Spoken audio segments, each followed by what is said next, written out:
Hello my student, Sinha teaching YouTube চ্যানেলে তোমাদের স্বাগত। তো মাই স্টুডেন্ট, আজকে আমি মিশ্রণের একটা এক প্রকার অঙ্ক নিয়ে এসেছি, যেটা রিলেটেড হচ্ছে ছাগল, মুরগি বা পায়রা, খরগোশ।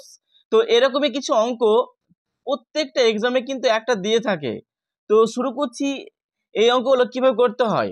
একটা খামারে কিছু ছাগল ও মুরগি আছে। তাদের মাথার সংখ্যা আছে 150টি এবং পায়ের সংখ্যা আছে 400টি। ওই খামারে কয়টি ছাগল আছে? মানে এখানে ছাগল আর মুরগি দেওয়া আছে, মানে এখানে 4 পাওয়ালা আর 2 পাওয়ালা দুই প্রাণী আছে এবং তাদের মোট মাথার সংখ্যা আছে 150টি এবং পায়ের সংখ্যা আছে তাদের 400টি। তার মানে কি করে খাবারে কয়টা ছাগল আছে বের করে দেখাবো। দেখো, এখানে পায়ের সংখ্যা আছে 400টি। তাহলে আমরা কি করব, এই 400কে আমরা 2 দ্বারা ভাগ করব। তাহলে আমরা পেয়ে যাচ্ছি কত? 200। এটা হচ্ছে মাথার সংখ্যা। এবার কি করব, এই মাথার সংখ্যাকে আমরা এইখানকার মাথার সংখ্যা বাদ দিয়ে দেবো। তাহলে এই 200 থেকে ওই 150 বাদ দিয়ে দিলে কত থাকছে আমাদের? 50।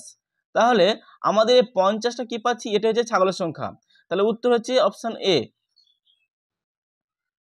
এরপরে দেখো, একটা চিড়িয়াখানায় কিছু পায়রা ও খরগোশ আছে। তাদের মাথার সংখ্যা 200 এবং পায়ের সংখ্যা 700 হলে পায়রার সংখ্যা কয়টি? এখানে কিন্তু আর আমাদের কিন্তু ওই চারওয়ালা প্রাণীর নাম প্রাণী বের করতে দেয়নি। আমাদের বলেছে যে পায়রার সংখ্যা কয়টি ছিল, মানে 2 পাওয়ালা প্রাণী কটা ছিল, মানে এখানে পায়রার সংখ্যা বের করে দিয়েছে। তাহলে আমরা এখানে বের করার একটা ট্রিক্স আছে, যে আমরা কি করব, প্রথমে 4 লিখব। 4 লিখে আমরা কি করব, এইচ মানে হেড মাইনাস লেগ বাই 2, তাহলে কিন্তু আমাদের অঙ্ক হয়ে যাবে। আমাদের 4 লিখবো। আচ্ছা, এইচ মানে হেড কটা আছে? মাথা সংখ্যা 200টা, তাহলে এখানে 200 লিখে দেবো, মাইনাস লেগ মানে পা কত আছে? 700টি, আর নিচে আমরা কত লিখবো? 2। তাহলে আমাদের দেখা যাচ্ছে